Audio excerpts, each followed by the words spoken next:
આજે આપણે બનાવશું ચોમાસામાં સૌને ગમતા અને મનગમતા દાળવડા રેસીપી, જે ગુજરાતની ફેમસ છે અને એકદમ ટેસ્ટી અને સરસ મજાની બને છે। તો સૌથી પહેલાં આ રીતે આપણે 400 ગ્રામ મગની ફોતળાવાળી દાળ લેવાની છે, જે એથેન્ટિક રેટ છે તે હું તમને બતાવું છું। અને તેને 4 કલાક આ રીતે પાણીમાં પલાળી રાખવાની છે। ઉપર એટલું એક આંગળી જાય એટલું પાણી રાખવાનું, એટલે સારી રીતે પલળે, કારણ કે દાળ પલળશે તો ફૂલશે। હવે એને 4 કલાક પછી સારી રીતે આપણે વોશ કરી લેવાની છે, જેથી ગ્રીન કલરના જેના ફોતરા હોય એ બધા નીકળી જાય અને આ રીતે યલો રહે। હવે આપણે એને ગ્રાઇન્ડર જારની અંદર આ રીતે ગ્રાઇન્ડ કરી લેવાની। દાળ ચાળણીની અંદર પણ નિતારી લેવાની, આ રીતે હાથની મદદથી પણ આપણે નિતાળીને ગ્રાઇન્ડ કરી શકીએ। હવે 12 કરી આપણે અહીંયા લસણની લીધી છે અને 8 અહીંયા મેં તીખા લીલા મરચાં લીધા। જો તમને તીખાશ ઓછી પસંદ હોય તો મરચાં ઓછા નાખવાના। થોડું મેં અહીંયા મીઠું નાખ્યું છે, તો ગ્રાઇન્ડ પણ જલ્દી થઈ જશે અને એના ખીરામાં થોડી ખારાશ પણ આવશે। હવે આપણે આ રીતેનું ખીરું કરવાનું, હાથમાં લઈશું તો થોડું આમ કરકરું લાગશે, એકદમ ઝીણું નહીં કરવાનું ને આખું નથી રાખવાનું, થોડું કરકરું રહે ને એ રીતનું, તો આપણા ભજીયા બહારથી એકદમ ક્રિસ્પી અને અંદરથી સોફ્ટ બનશે। અને આપણે 2 ચમચી જેટલી અહીંયા આખી દાળ નાખવાની, જેથી આપણે ભજીયા તળશું તો બહાર દેખાશે તો સરસ લાગશે। અને 3 અહીંયા આપણે મીડિયમ સાઇઝની ડુંગળી લેવાની, એને એકદમ ઝીણી ચોપ કરી લેવાની। મેં અહીંયા ચોપરની મદદથી ચોપ કરી લીધી છે। જો ચોપર ના હોય તો હેન્ડ ગ્રાઇન્ડર જે હોય છે એની અંદર પણ થાય અને ઝીણી હાથથી પણ સમારી શકાય છે। જેટલી ઝીણી હશે એટલી મોંમાં નહીં આવે તો સરસ લાગશે, અને એકદમ ઝીણી પણ નથી કરવાની કે જેથી પાણી બહુ છૂટે।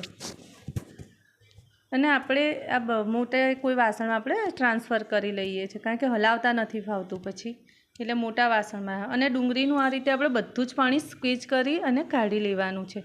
આ રીતે હાથની મદદથી પણ કરાય, અને જો મસલીનનું કપડું હોય તો એની અંદર આપણે આ રીતે બધું ભરીને નિતારી લેવાની, એ રીતે પણ થઈ શકે છે। બંને રીતે જે ચોઈસ હોય એ કરી શકીએ છીએ આપણે। આ રીતે મેં અહીંયા બધું જ પાણી નિતારીને ડુંગળી લેવાની। જો પાણી નિતાર્યા વગર આપણે ડુંગળી નાખશું તો આપણું ખીરું એકદમ ઢીલું વધારે થઈ જશે, તો તરાશે નહીં ભજીયા। અને અહીંયા 1 થી 2 ચમચી જેટલી મેં કોથમીર લીધી છે, અને અડધી ચમચી મેં કાળા મરીનો પાવડર લીધો છે। અને આ રીતે બધું જ આપણે સારી રીતે મિક્સ કરી દેવાનું છે।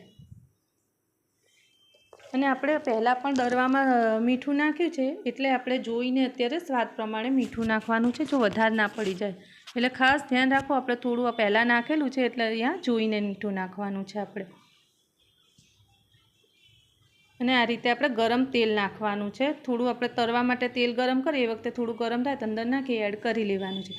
અને અહીંયા અડધી ટેબલ સ્પૂન મેં અહીંયા 1 થી 1/4 ભાગનો આપણે ખારો નાખવાનો છે, બેકિંગ સોડા। જો તે નાખશો તો પણ ચાલશે ને નહીં નાખો તો પણ ચાલો, ઓપ્શનલ છે। નાખશો તો થોડા વધારે સોફ્ટ થશે। હવે તેલ આપણે મીડિયમ ગરમ કરવાનું છે, ખાસ ધ્યાન રાખજો, ઘણા બધાના પ્રોબ્લેમ થાય છે, જે બિગનર હોય છે એમને તેલ વધારે ગરમ થઈ જાય છે તો અંદરથી કાચા અને બહારથી તો તળાઈ જાય છે ભજીયા, એટલે મીડિયમ હોટ ઓઇલમાં જ આપણે ભજીયા તળવાના, ખાસ ધ્યાન રાખવું। અને આ રીતે મોળા મરચાંને પણ તળી લીધા છે, અને ઉપર થોડું મીઠું સ્પ્રિંકલ કરી દેશું તો આની સાથે ખાવાની બહુ મજા આવે। પ્લીઝ ગમે તો લાઇક શેર કરી